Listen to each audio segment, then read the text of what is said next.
Shalom teman-teman, kita akan memulai persekutuan kita pada saat ini. Walaupun kita tidak bisa bersama-sama beribadah di gereja, tapi saya yakin bahwa sukacita dari Tuhan tetap menjadi bagian kita. Mari kita angkat pujian yang berkata, Engkau yang lebih tahu.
Terima kasih Bapak yang baik. Pada saat ini tiba saatnya kami untuk mendengarkan kebenaran firman-Mu ya Tuhan.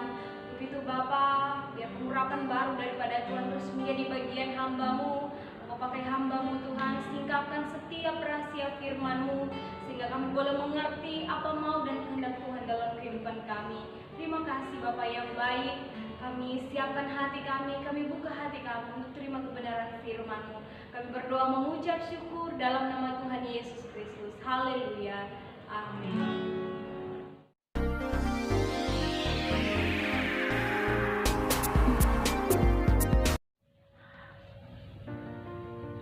Puji Tuhan, pemuda remaja yang dikasihi oleh Tuhan.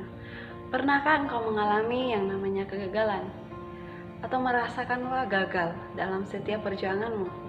Dalam pendidikan, dalam pekerjaan, itu sesuatu yang engkau ingin capai dan engkau mengalami yang namanya kegagalan. Ya, wajar bagi setiap orang pernah mengalami yang namanya kegagalan. Orang yang berhasil, dia tidak akan tahu namanya berhasil jika ia belum mengalami atau melalui yang namanya kegagalan. Pemuda remaja yang dikasihi oleh Tuhan, tema pada saat ini saya beri tema yaitu tetap tekun. Tetap tekun. Mari kita akan belajar bersama-sama dalam Alkitab satu tokoh yang akan kita pelajari, yaitu Petrus. Dalam Lukas pasal 22 ayatnya yang ke-31 sampai ayat yang ke-34. Lukas pasal 22 ayat yang ke-31 sampai ayat yang ke-34. Ayat 31 yang berkata, Simon, Simon, lihat iblis telah menuntut untuk menampi kamu seperti gandum. Ayat yang ke-32. Tetapi aku telah berdoa untuk engkau supaya imanmu jangan gugur. Dan engkau, jikalau engkau sudah insaf, kuatkanlah saudara-saudaramu. 33. Jawab Petrus, Tuhan, aku bersedia masuk penjara dan mati bersama-sama dengan engkau. Ayat 34. Tetapi Yesus berkata, aku berkata kepadamu Petrus, hari ini ayam tidak akan berkokok sebelum engkau 3 kali menyangkal bahwa engkau mengenal aku. Puji Tuhan. Petrus pernah berkata seperti ini kepada Tuhan, Tuhan, masuk penjara, bahkan mati pun saya akan tetap setia kepadamu. Nah, itu terjadi ketika Petrus masih bersama-sama dengan Tuhan, bertatap muka secara langsung bersama dengan Tuhan. Tuhan, saya akan tetap setia dengan engkau. Namun apa yang terjadi dalam pengiringan Petrus kepada Tuhan? Apakah dia masih tetap setia? Ketika Tuhan Yesus mulai disalibkan, ketika Tuhan Yesus mulai menderita, mulai berpisah dengan murid-muridnya, apakah Petrus masih setia? Ketika Petrus sudah sendiri, apakah dia tetap setia kepada Tuhan? Tidak. Nah, pemuda remaja yang dikasihi oleh Tuhan itu kegagalan dari Petrus.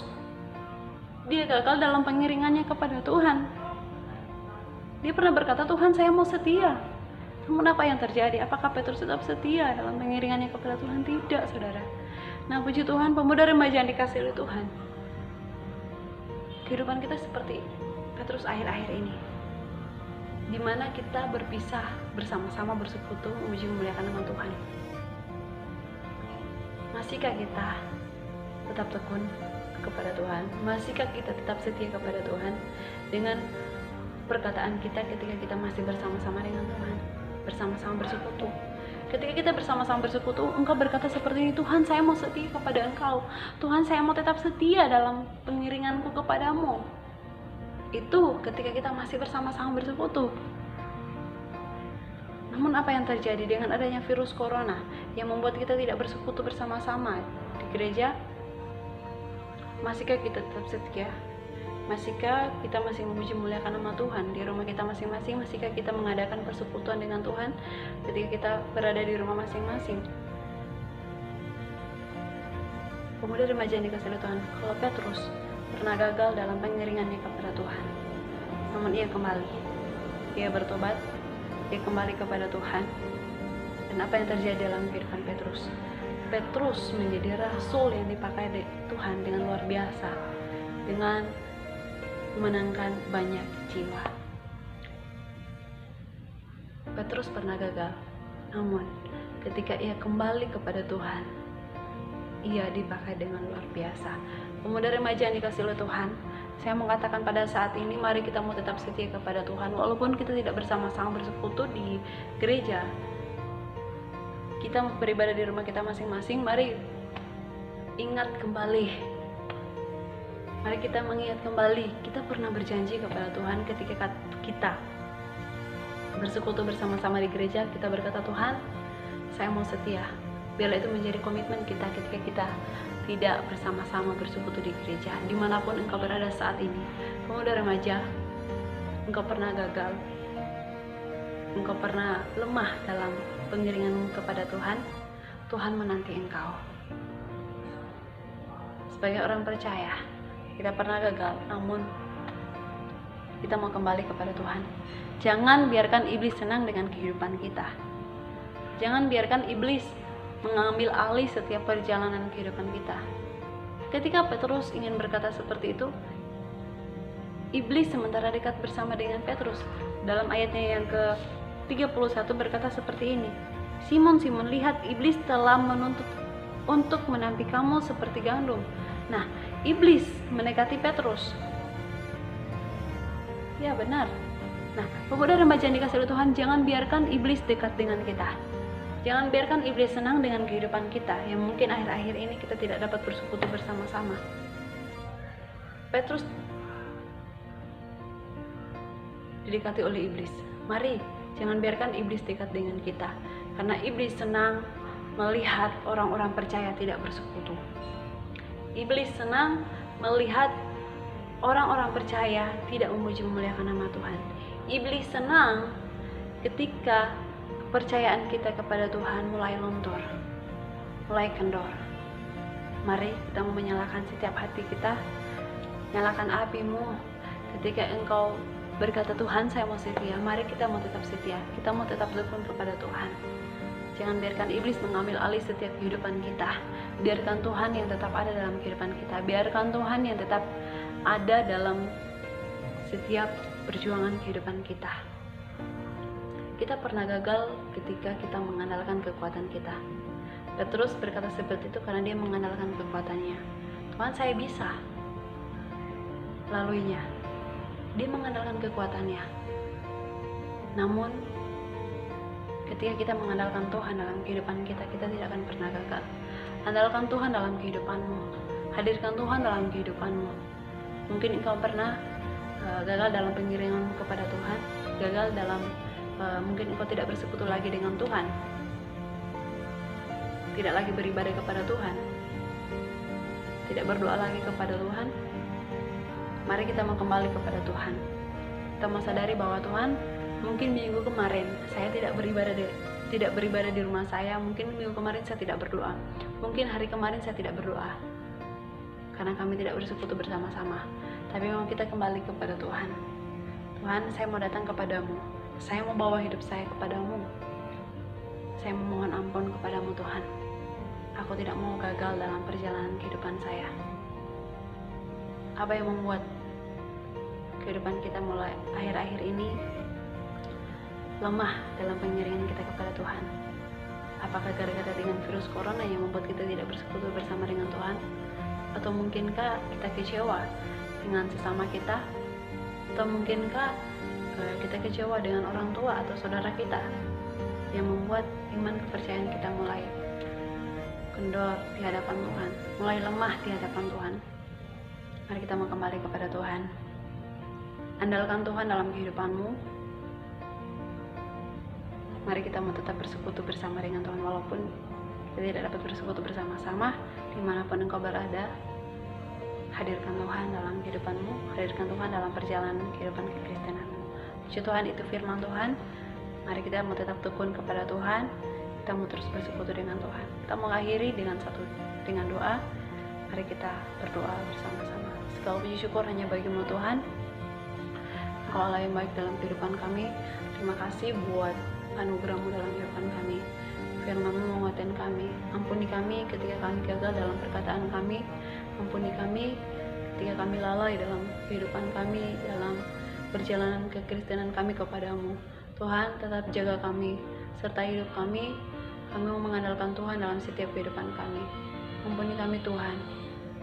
Layakan setiap kehidupan kami ketika kami datang kepadamu. Ampuni setiap salah dan dosa kami Tuhan. Terima kasih Tuhan. Terima kasih buat kebenaran firman-Mu dalam nama Tuhan Yesus Kristus. Haleluya.